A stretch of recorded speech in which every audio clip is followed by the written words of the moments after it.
أما بعد, brothers and sisters, committed Muslims,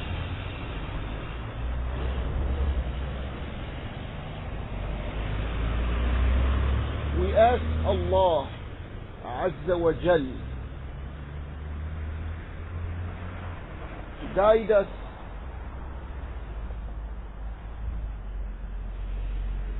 on a straightforward path to Him,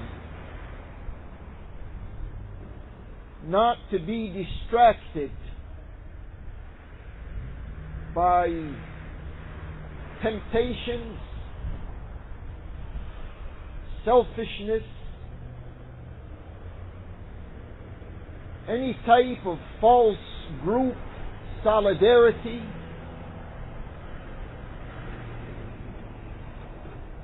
any of the isms that have taken Muslims away from this as-sirat al-mustaqim, with roots in history and with interests currently. We will continue with the help and the light from Allah to go into some of the sources of what can potentially become, if our ignorance continues,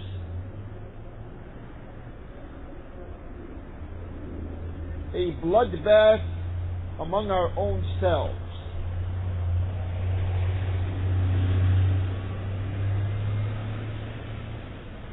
We know just in this past week there were hundreds of Muslims who were killed in Iraq, and the impression that is meant for our attention, the impression is that Muslims are killing Muslims. An informed impression is Sunnis are killing Shi'is and Shi'is are killing Sunnis. This is meant to increase in momentum. This is planned to spread out to the rest of the Muslims, and it falls within a strategy to bleed us to surrender. If we are equipped with more or less accurate information that we can trace back all the way to the source of this issue, we will spare ourselves unnecessary casualties, untold misery, unbridgeable divisions, and further occupations and invasions. All of this can be done if we regain a confident grip on the source of the disinformation and the false impressions of what happened in the early generations of Muslims. Muslims have a difficulty. Muslims in the plural, inclusive of everyone, regardless of school of thought, or regardless of background information. This is a statement that applies comfortably to maybe more than 90 or 95% of the Muslims. Muslims have a difficulty in delineating an early political rupture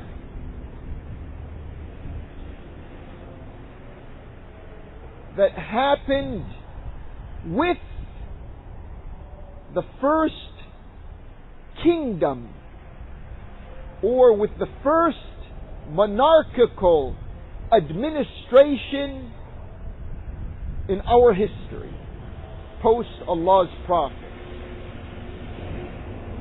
Not in our history that goes back, our Islamic history goes back to the beginning of human intelligent life.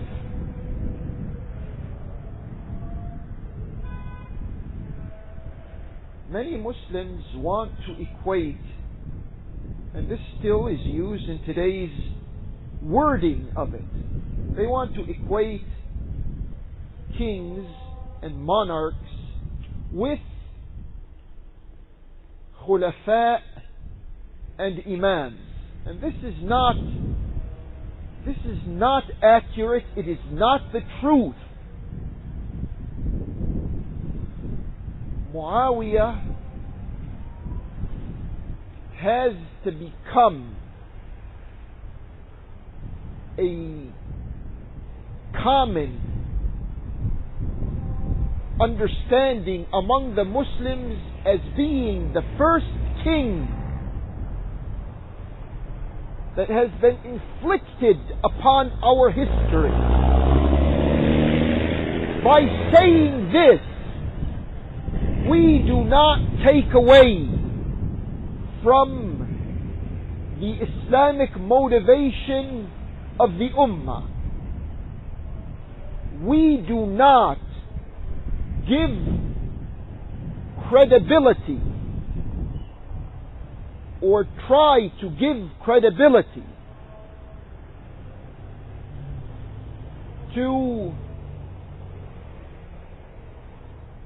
certain rulers, or to take away credibility from certain rulers. You see, the Muslim mind has a problem, and I have to word myself like this because there are two sides to this mind in looking at the kings that were to rule, that have no legitimacy to rule, but they did it.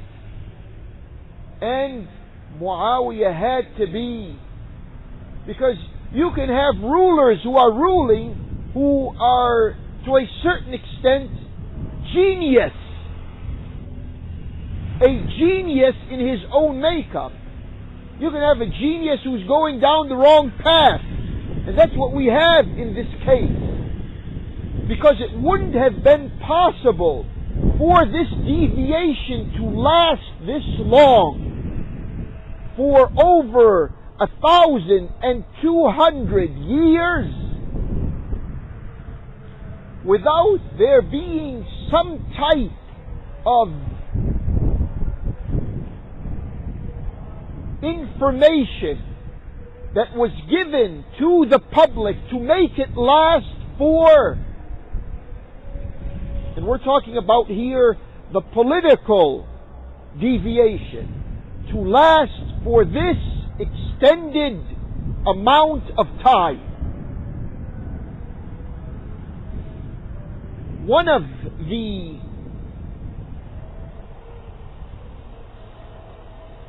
parts of this overall informational body that has taken hold in the Muslim mind is that you can't, because if this Muslim literature